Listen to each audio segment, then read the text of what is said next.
Continuation of the part 1, which is the steps which are related to the reducing the progression of the CKD. We will see the steps one by one. First is the BP control. We will see the important trials and how the BP control is beneficial in the CKD progression. Before going to that, this is the simple diagram showing the landmark trial which has been done so far in hypertension. And the four important trials that we are going to see are MDRT trial, which was done in 1994, ASK trial of 2002, Renin-2 trial of 2005, and the latest the SPRINT trial.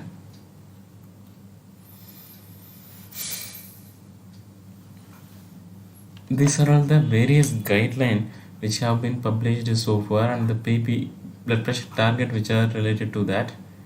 If we take the since 1997, like the guidelines have started publishing since 1977, and the latest one is of JNC 1997, where they have told in a CKD patient a target of less than 130/85 was told. But the latest KDIGO guidelines have told in a patient who are with the CKD without albuminuria, a BP target of with albuminuria, a BP target of less than 130/80 was recommended. That is was similar to the NICE guideline also. Suppose if the patient is without albuminuria, a PP target of less than 140/90 was recommended. This is the JNC 8.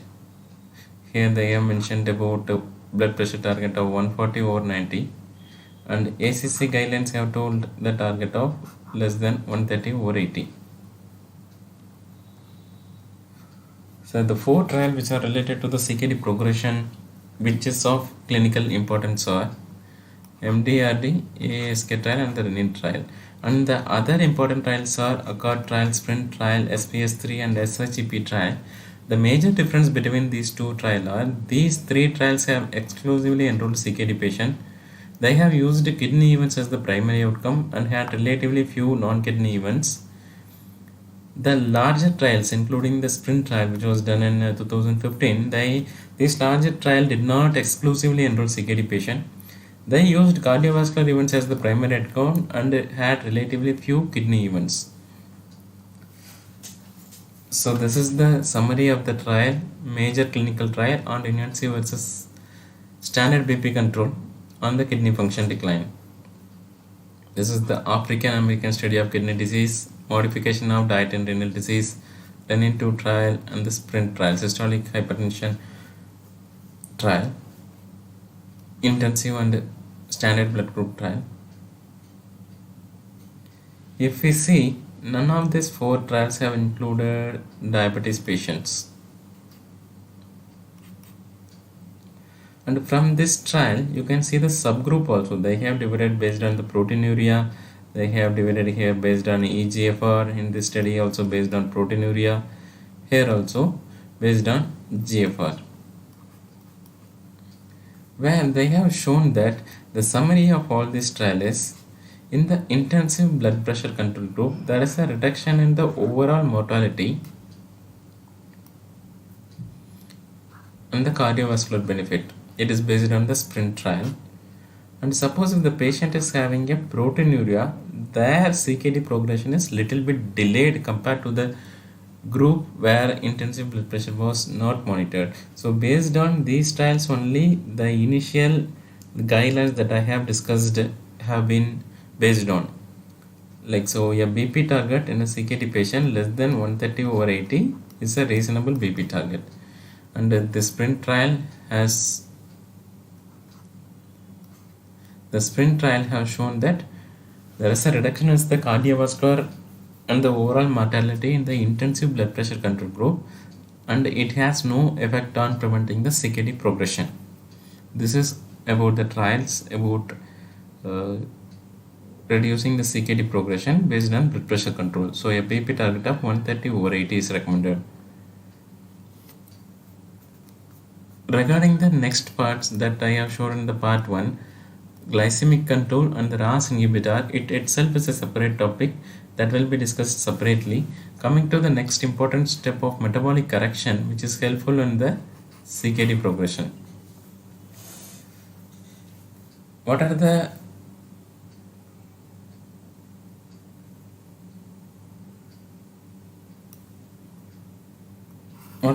methods or intervention to avoid the CKD progression? First is the avoiding the animal protein. Second is the increasing the consumption of fruits and vegetables. Third is the oral bicarbonate supplementation. But what is the adverse effect of the metabolic acidosis? First is it causes the increased progression of CKD, thereby the patient might land in renal replacement therapy. Second is decreases the bone mineralization. Third is chances of sarcopenia.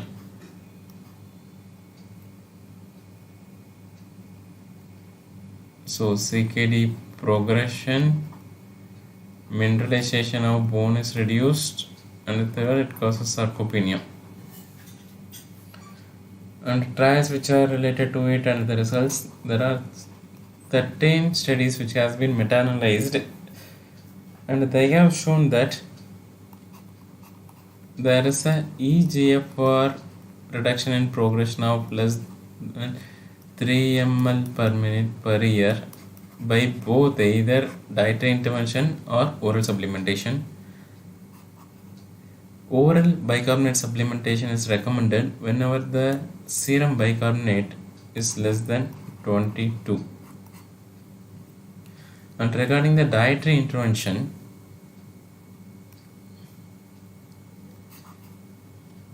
in CKD stages 3, less than 1.3 gram per kg per day is recommended.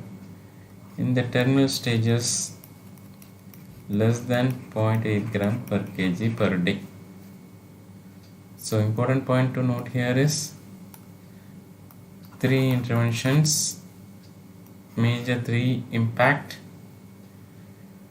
and 13 meta-analyses, and they have shown that there is a benefit of preventing CKD, that is progression of at least 3 ml per year if either with oral bicarbonate supplementation or the dietary intervention. This is about metabolic acidosis.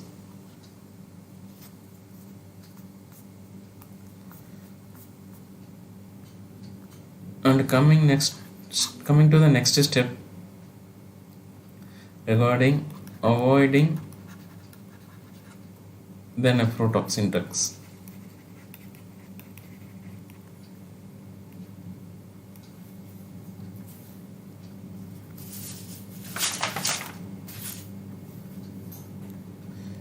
In a CKD patient, nephrotoxic drug causes progression by causing AKI, by causing chronic interstitial nephritis, tubular dysfunction, and the glomerular changes.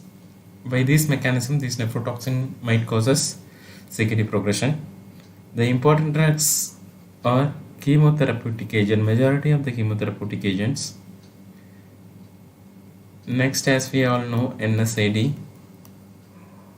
and important is the PPI. It is not always that PPI will cause nephrotoxicity, but whenever possible, it is always better to avoid the PPI and try to replace with the H2 blocker.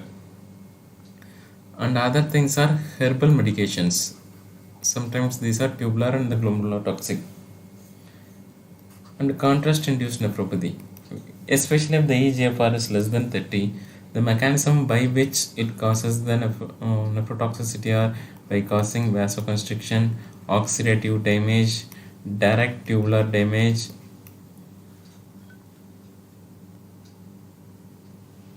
and this nephrotoxicity is more with the arterial contrast than with the venous contrast. This is about the avoiding nephrotoxins.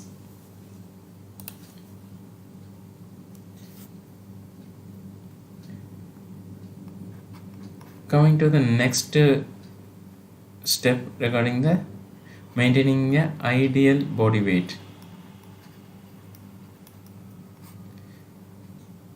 There is one study which is related to it, that is ahead look ahead trial, which was done in diabetic patient and who are overweight, and I have shown that 31% reduction in the progression to the terminal stages, that is end stage G5, if they have maintained the ideal body weight with lifestyle intervention or bariatric surgery. And this maintaining the ideal body weight reduces the eGFR decline also, and it reduces the albuminuria also. And a few points about other things, like regarding the uric acid lowering therapy, whether it stops the progression or reduces the progression, whether it is related to reducing the CKD progression or not. There are two trials which are related to it. One is the CKD fixed trial,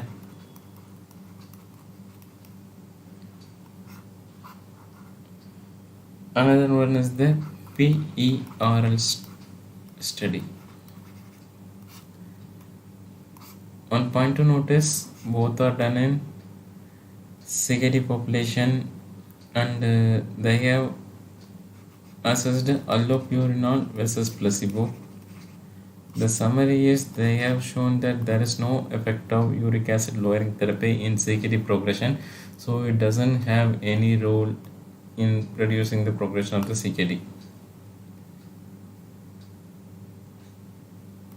Rest detail you can study through these two trials. Thank you.